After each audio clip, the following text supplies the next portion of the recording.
What's going on, Pats Nation? It is draft week. Welcome to another edition of the Cans Pats Talk Pages podcast. Got a special guest tonight that I'm gonna let in here in a minute. We are 3 days away from the NFL draft. Pages got the fourth pick. I got a guy here coming on tonight, good friend of mine. Came on a couple of podcasts that I was with a couple years ago. We got TJay Jones in the building. Go ahead and let him in here soon. But hey, first thing I want to let y'all know, hit that like button on YouTube. I don't care if you're a Saints fan or Patriots fan or just an NFL fan. Hit that like button, share the content, make sure y'all subscribe to the Kansas Pats Talk Patriots podcast, man.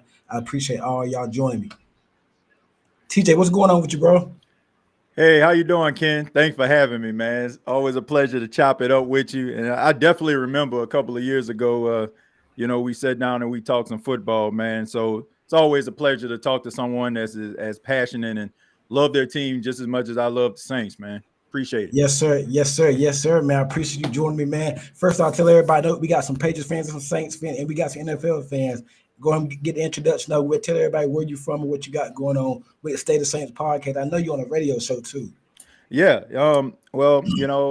My name is Timothy J. Jones. People know me as TJay Jones, and I'm the host. Got to do it.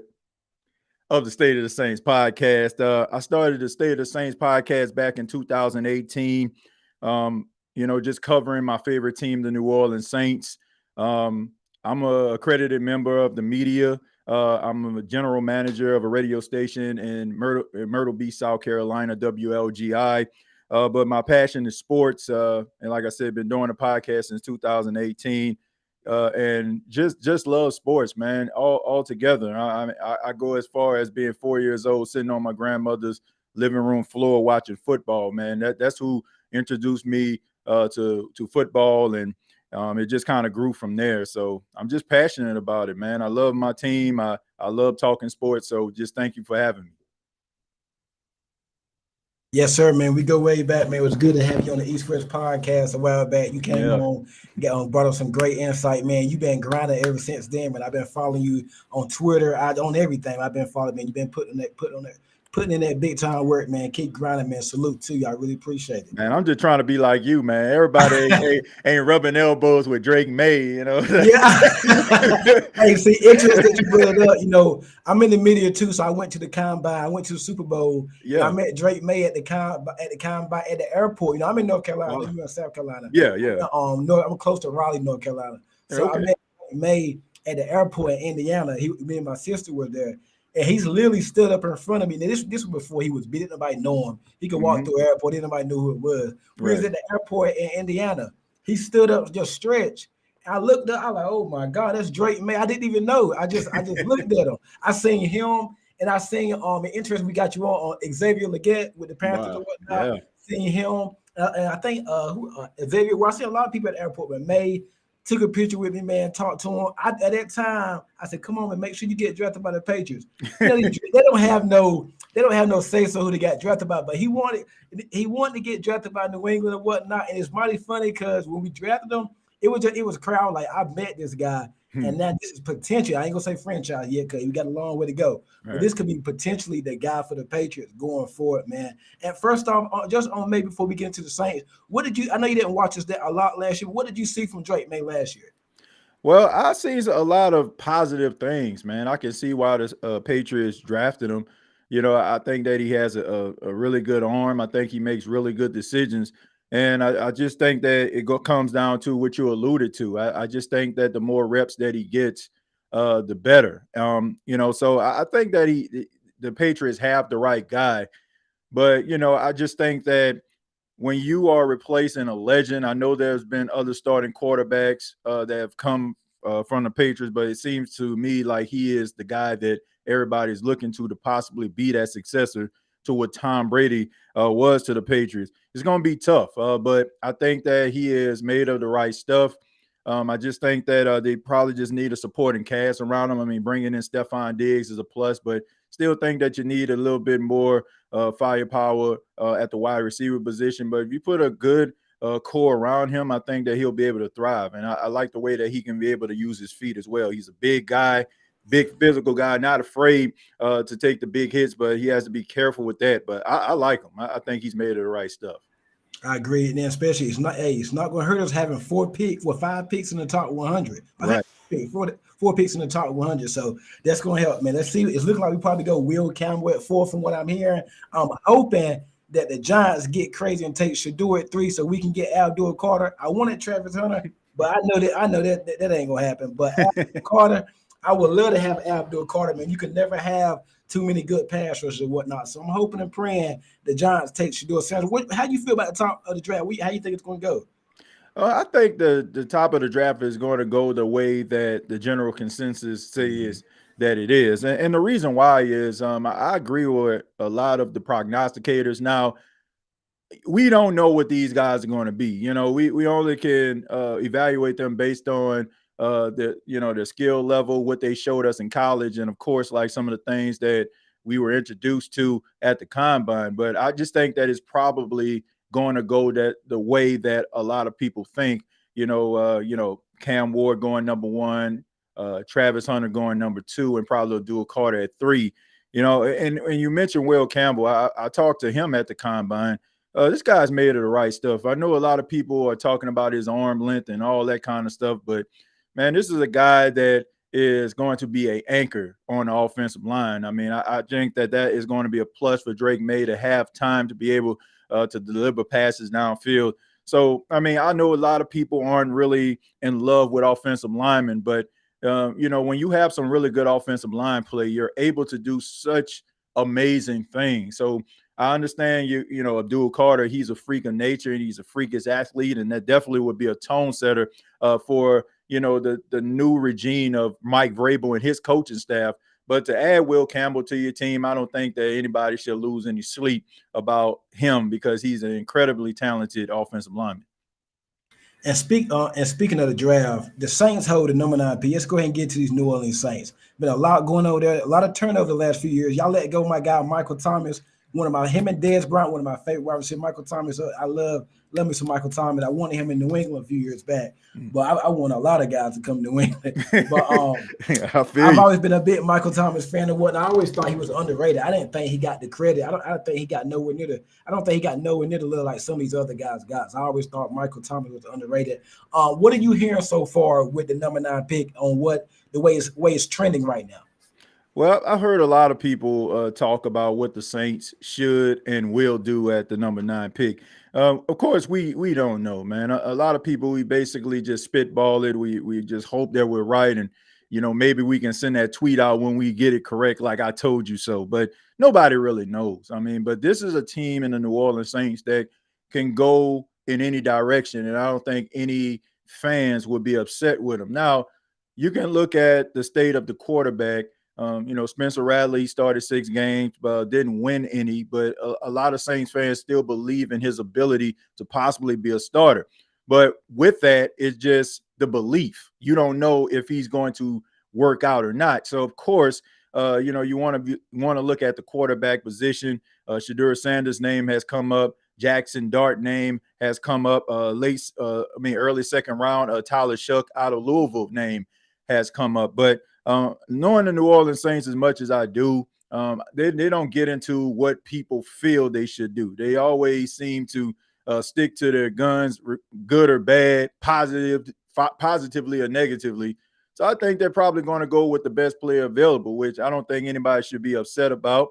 If Shedeur Sanders is there and they don't feel very highly about Shedeur Sanders, I mean, you got to be able to pick what is true to your draft board and what you feel like your team is trying to build. So, so many different names have come up, but, I just think they're probably going to get the best player available, and I wouldn't be upset with that.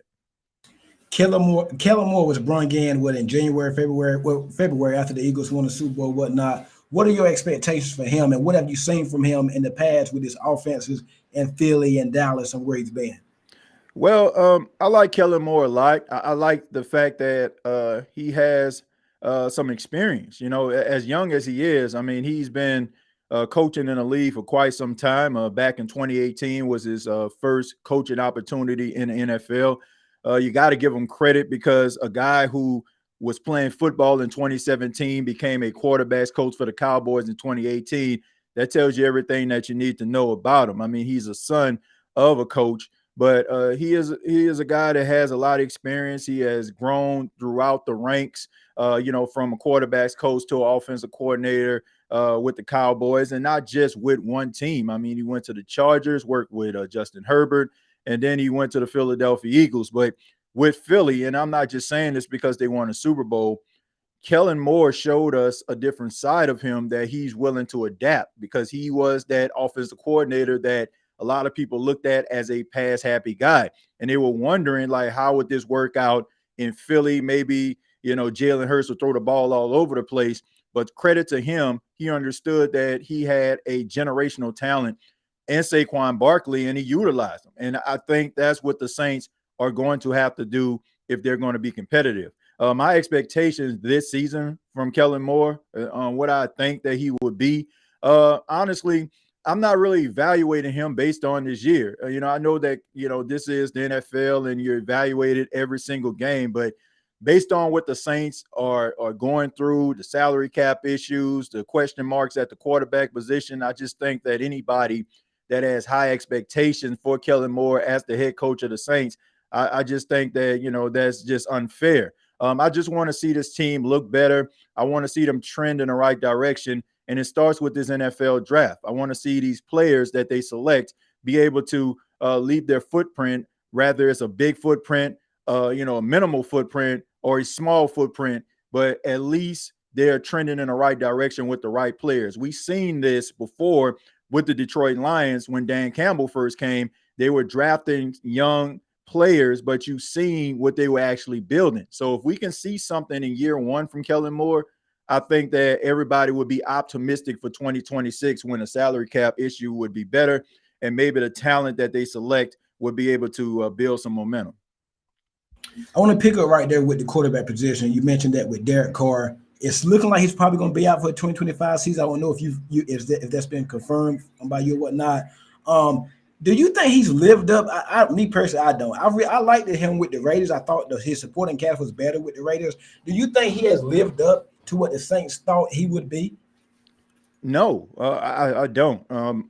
Look, first off, I don't believe that Derek Carr is as bad as Saints fans say that he is. I just think that he was in a situation coming in to me that was kind of, a lose-lose situation for him.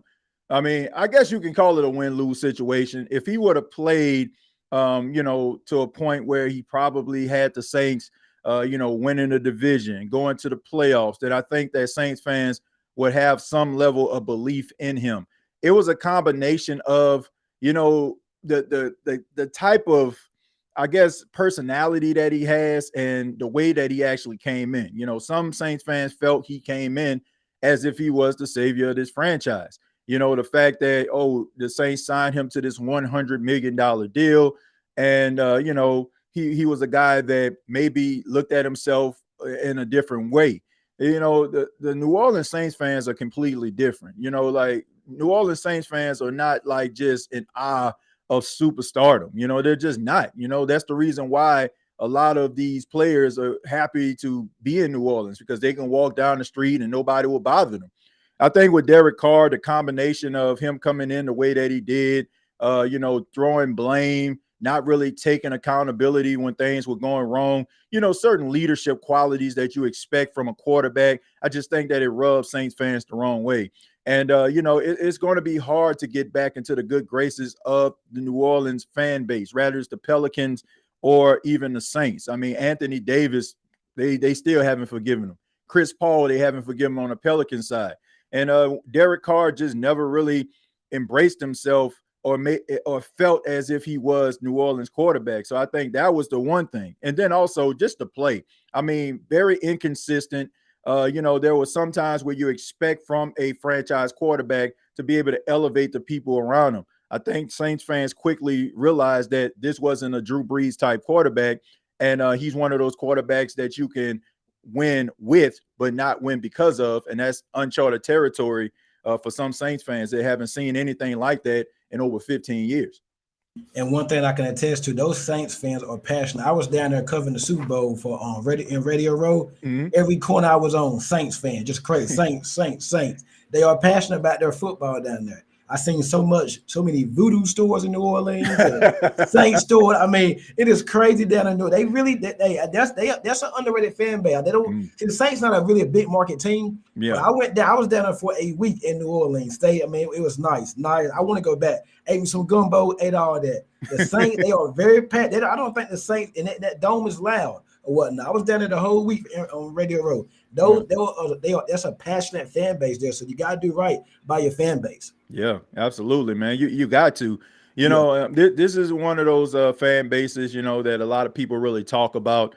But the love that New Orleans has for the Saints, I mean, it's like none other. I mean, in most cases, this is what all the city has. I mean, I know they're looked at as a tourist attraction, but if you're local, you're not really rolling on Bourbon Street. You're not really just going to the French Quarter consistently. The Saints are the staple, and your personality, the way that you think, the way that you feel is kind of coincide with the Saints. I mean, if the Saints win on Sunday, man, you feel like going to have a good week. If they don't, it feels like it's going to be long and dragged out. I've never seen anything like it, man, growing up as a kid. But when they're winning, man, I mean, the dome is rocking, the city is rocking, and you can't tell a Saints fan nothing.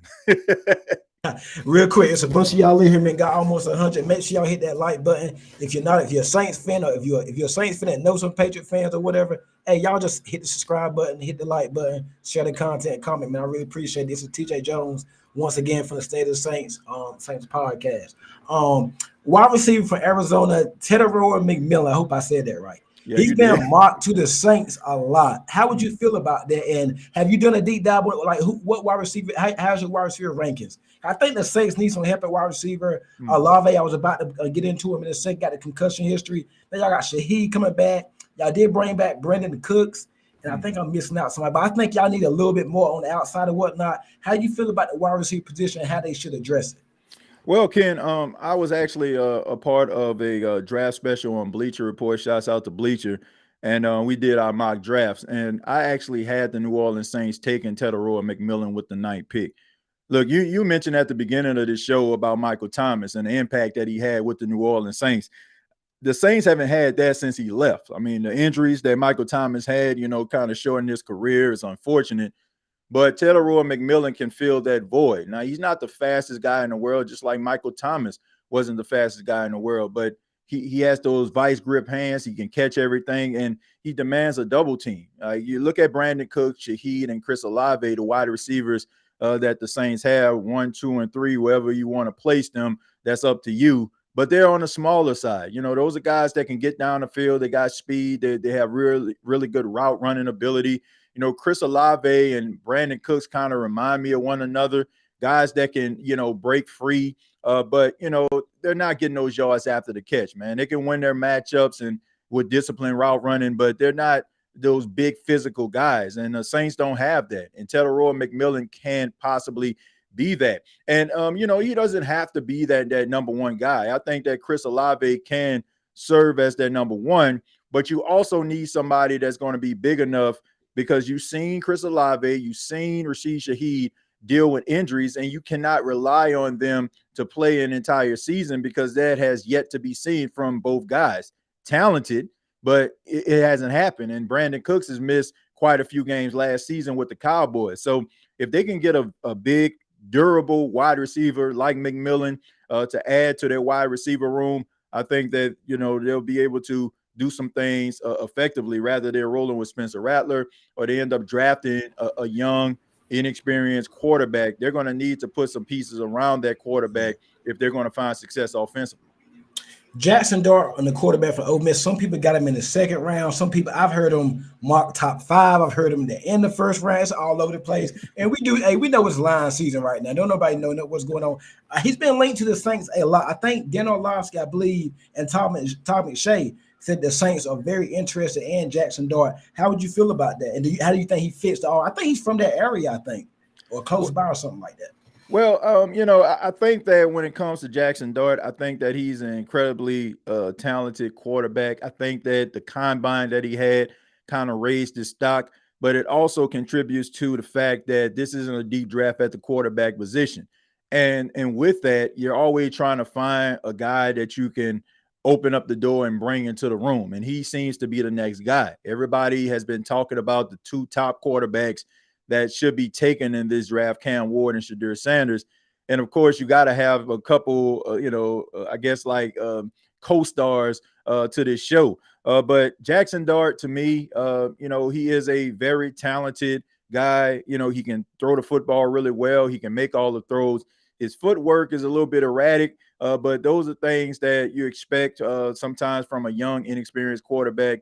Coming out of Ole Miss, he threw for over 4,000 yards. He played SEC football, so that's a plus to me. You got to give him a knock on that. He played at USC, ended up leaving, of course, because of Caleb Williams. But at the end of the day, this is a guy that has a lot of talent, but I don't think that he's a first-round talent. I just think that this is a little bit of a reach. There's a little bit of an overreaction. People expect, quarterbacks coming out, we should be talking about them because it's the most highly profiled position in football, mostly in sports. But I don't believe that he's a first-round pick. I feel like it'll be a little bit of a reach, but I'm pretty sure if the Saints don't get him in the first round, then somebody is probably going to reach for him, probably maybe the Pittsburgh Steelers, or maybe a team will probably jump back into the first round and try to make a deal with one of those teams that's at the bottom of the draft in the first round to be able to come back and try to get him. Yeah, I like Jackson. No, I actually like on the receiver they got Trey Harris. Well, I want Jaden Higgins from Iowa, but I think Trey Harris would fit the Patriots real good at big outside edge receiver. So I'm a real big fan of Jackson Dart. It's gonna be very interesting to see where he goes or whatnot. But the Saints, how far do you feel the Saints are content, not like playoff Super, but like in the division? Let's start with how far you think they are from contending that division again? Because it's kind of a weak division. Yeah, so I don't think it takes too much. Mm-hmm. I agree. This is a very weak division, and that is the reason why it's a little bit of a shame that the Saints have not won the division. Because it's such a low-hanging fruit division. Like, no disrespect to anybody in the division, but I don't think that anybody's a world beater. You separate these teams and put them in other divisions, they're probably going to be ranked dead last in that division. So with that, I feel like the Saints can be close, but I just believe that some of the bad decisions from the front office has caused the New Orleans Saints to be legit contenders in the NFC South. And I also feel like the false sense of reality from the higher ups are costing the New Orleans Saints.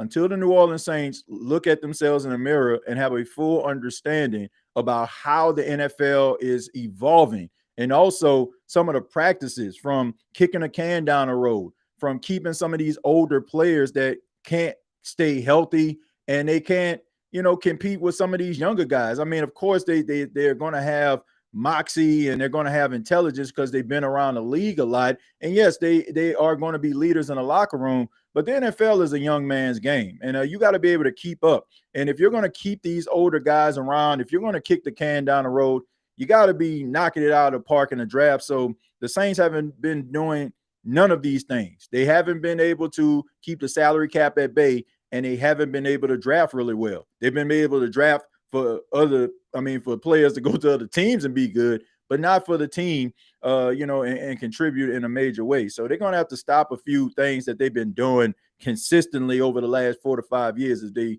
are going to be legit contenders in the South, in my opinion. What players, it could be year two players or just players that's been on the roster for a while, you're expecting some big leaps from this year? My opinion, I think I didn't see much from Kool-Aid McKinstry. I think the first round pick last year for y'all from Kool-Aid. I'm not gonna say he's a bust yet, but I think if you look at his class, some of the people in his class, his draft class last year played pretty good. What are your expectations for him, along with some other year two players or just some other players on the roster? Who do you think will take that big leap this year? Well, I mean, looking around, it's not too many guys that I believe in. I'm sorry, I just don't. I think that the Saints have some solid players, but not like good, borderline great players. The only one I can think of is left tackle Telese Fuaga.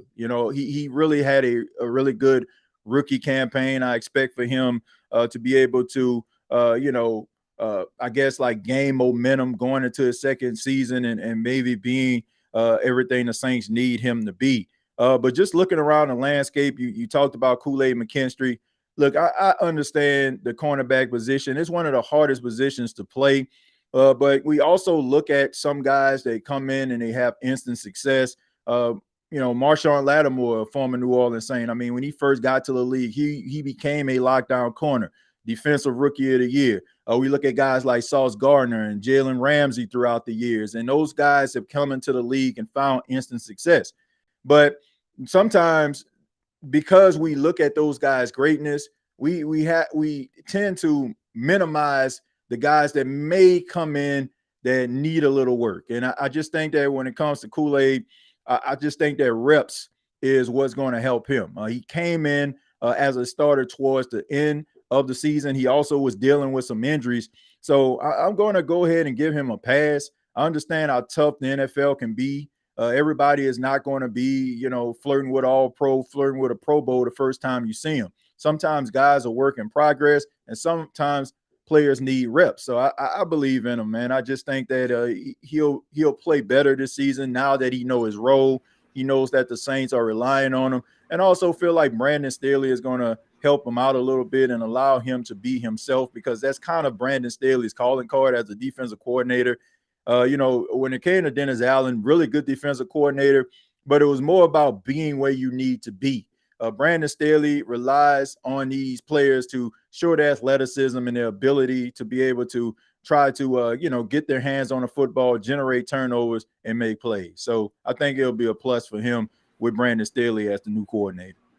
Got an interesting question here from Dalton Smith. I believe it's one of your Saints followers. TJ Ken question: do y'all think Jalen Milroe will go in the first round? We know that these quarterbacks, like we're hearing like it's gonna be Ward, Hunter, Carter. I still got a gut feeling that Shador's probably gonna go to the Giants. That's a little bit. I hope that, but I still feel that too. But I think once Shador's the interesting storyline. Once he go, I think they're gonna start to fly off about the midway. I think Jalen Milroe is the best fit is for the Pittsburgh Steelers to get Milroe. I would love to see Milroe in Pittsburgh. I can see him with the Raiders too, but it might be the second round. But I think Milroe goes to the Steelers. How you feel about Milroe? Well, I think that Jalen Milroe probably will be a second round pick. If he ends up going to the Steelers, that just tells me that more than likely Mason Rudolph will be the starter going into the season. I'm just wondering, no disrespect to Mason Rudolph. I mean, he's played in a lot of games, started a lot of games with the Pittsburgh Steelers. Thus the reason I feel like they went back to him. But you're basically putting your entire season in stock inside of Mason Rudolph, and I just don't feel that. You're not going to bring in DK Metcalf. You're not going to have George Pickens. You're not going to have Firebrew and all these other talented offensive weapons on your team, and don't have a quarterback to be able to give him the ball. I just don't see that. Maybe he's going to be that second round pick. I just think that Jalen Milroe needs to go to the right situation. He's going to be the best thing for Jalen Milroe in this case is people don't know what to make of him. People believe in his upside and his ability. So with that, these teams that are quarterback needy, they're probably going to go with guys that they feel like a little bit more of a finished product. And maybe they need some fine tuning, but not as much as Milroe. And I think that's going to benefit him. We've seen guys in the past, even like Jalen Hurts. I mean, Jalen Hurts went to the Philadelphia Eagles. That was a perfect spot for him. He was able to sit on a bench and develop as a quarterback. At the time, they didn't need him as the starting quarterback. So at the end of the day, I think that will work for Jalen Milroe. Maybe like the Rams, maybe like a team that needs a quarterback, but probably has a starter right now, but eventually they can work with Jalen Milroe and he can become that. So I don't think he's going to be a first round pick. And if he is once again going to be one of those situations where one of those teams that already has an established starter will probably jump back in the first round to get him. But I can't see him being a first round pick. All right, we're going to get you out of here. We got two more things for you. This is trying to have a little bit of fun right now. Who is the most hated team in your division? I think I know who it is. But I'm going to let you. I see your posts on Twitter and whatnot. I've been following you for a while, been good friends with you for a while. Who is the most hated team in your division? Most hated, man. I just can't stand it. That goes without saying, man. The Atlanta Falcons, man. The Atlanta Falcons are the most hated team in the South. But you're talking to somebody that covered the Saints, that grew up a Saints fan. So, You know, like it's the Falcons, man. I mean, the Saints and the Falcons are the rivalry to me. You know, like there's no love lost. Like it's so bad. Like if you go to Mercedes-Benz Stadium, when you look at the scoreboard, they don't even acknowledge the Saints at the Saints. They just put visitor on the screen. You're right. I mean, it's a rivalry that has always been red hot, but throughout the years, both teams start to find success, and it's been a slugfest. So there's no love lost there, but the Atlanta Falcons clearly are the most What about hated the team in Panthers? You Charlotte. ain't got no problem with the Panthers? No, I don't have a problem with the Panthers. I mean, look, I stay 3 hours from Charlotte. I stay out in Myrtle Beach. I mean, I don't have a problem with Panthers fans. No, like I talk to Panthers fans all the time. They some of the nicest fans. Like they just want their team to win. Like at the games and stuff. When I went to Bank of America, of course, you got some fans out there that's booing, and they have a little bit of vitriol. But I don't have an issue with the Carolina Panthers. I think that the Carolina Panthers got some similarities to Saints fans in ways. They've been a team that has found success. They've been a team, for the exception of over the last couple of years with their new owner. They've been in the thick of things, and the overall record between the Saints and the Carolina Panthers are pretty much neck and neck.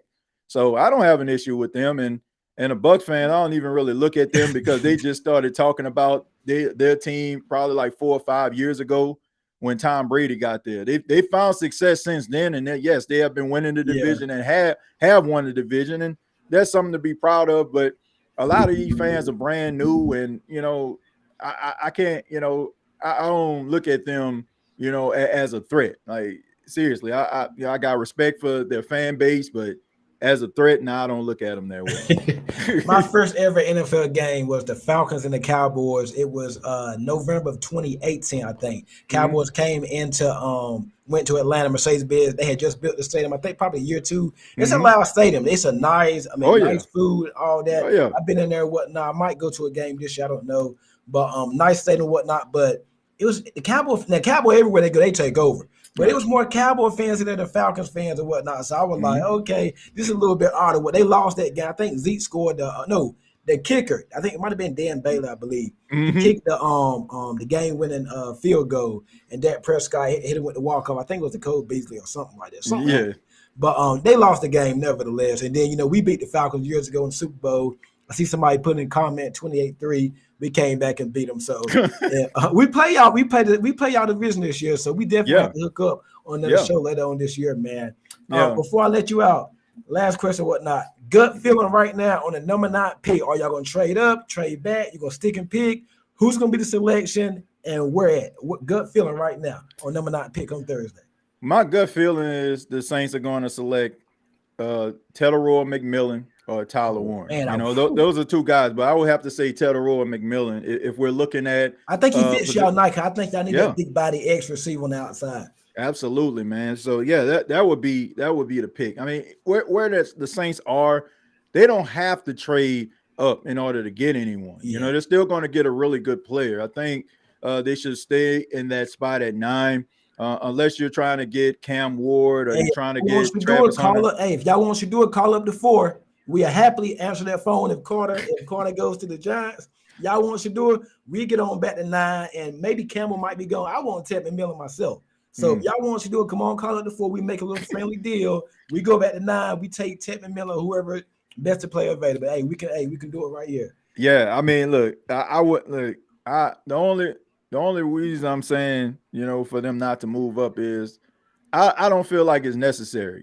This like if the Saints were like a player away and, they just say they just needed Teteroy McMillan badly, like I would be like, okay, man. But any selection at 9 the Saints go with from Teteroy McMillan, Tyler Warren, Jalen Walker, it doesn't matter, man. I mean, they need someone that's going to make an immediate impact on his football team, and whoever they end up selecting, unless they just completely whiff on this, going to end up doing that. Yes, sir. TJ, it was a pleasure to have you on, man. Great, man. We got to hook back up during the season. The schedule come out next month. Don't know. I think we go to New Orleans, I believe. I think we go to New Orleans this year. We got to hook up that week, man. If we got to collab for a show. Before I let you go, let everybody know where they can find you at, man, and what you got going on, where they can follow your stuff at. Well, look, I'm the host of the State of the Saints podcast. But Ken, and shouts out to you. Man, I always say when I come on different podcasts, look, man, it's just an honor, man. You could have chose so many different people to be in this spot, so I just appreciate being here, man. State of the Saints podcast is a podcast. You can check it out, find it. But we're here for you right now, man. I appreciate it. You know what I'm saying? Shouts out to all the Patriots fans for having me on your platform. And good luck to you all this season. This is a young football team talking to Patriots, but they got a lot of promising pieces. And Mike Vrabel, I feel like it's the right coach. Shouldn't have been fired from the Tennessee Titans in the first place, as we can see what Brian Callahan doing out there, a mess. But I think that Mike Vrabel feels at home. Of course, he got his start and became that household name by being a member of the Patriots. So, he has to have a sense of pride in trying to turn that thing around. So good luck to your platform as well as your team, the Patriots, man.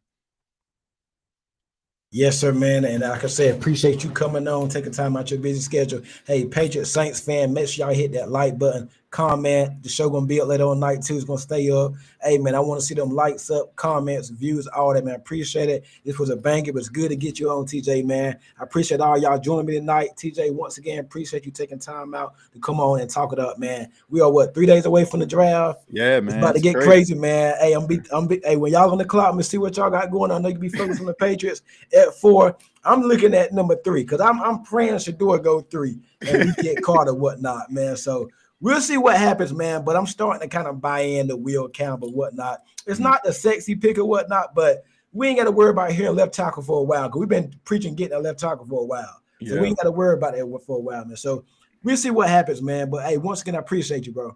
Man, appreciate you, Ken. Thanks for having me, man. Yes, sir.